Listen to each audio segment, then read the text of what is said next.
Vresja e 22 vjeçares shqiptare Ilaria Sula, e cila u gjet e vrarë me disa plagë thike në qaf, ka trondëtur Italinë dhe ka nxitur hetimet e autoriteteve të Romës. Aktualisht, dyshimet rreth ngjarjes janë intensifikuar duke përfshirë mundësinë e përfshirjes së prindërve të Mark Samsonit, të dyshuarit kryesor për krimin. Hetuesit po shqyrtojnë rolin e mundshëm të tyre në pastrimin e vendit të krimit dhe fshehjen e trupit të viktimës.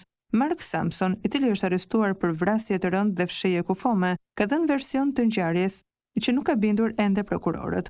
Sipas versionit të tij, brenda 3 orësh, ai i vetëm, pa ndihmën e askujt, ka futur trupin e Ilarias, e cila kishte tentuar të mbrohej para se të vdiste, në një valixhe pasi e ka mbështjell me një qese të zezë dopjo, ka pastruar dhomën e saj, hedhur thikën, leckat dhe tapetin e lyer me gjak në një kazan dhe më pas ka arritur në zonën ku ka hedhur trupin e saj në një shkëmb dhe është kthyer në shtëpi.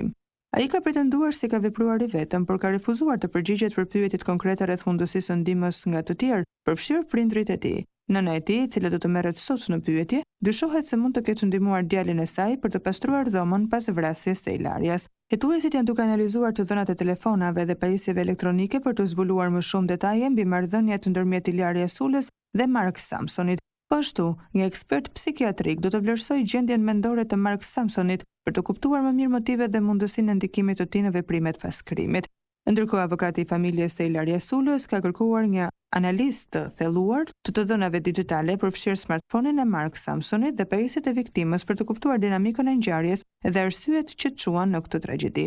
Sot në orën 14 do të bëhet varrimi i Ilarias Sulës në Terni. Kortezhi funerali do të niset nga shtëpia e familjes në Viale della Stadio dhe do të shoqërojë trupin deri në varrezat e bashkisë, ku do të nderohet kujtimi i saj. Hetimet vazhdojnë për të zbardhur të vërtetën e plotë të ngjarjes dhe për të sjellë drejtësi për Ilarian.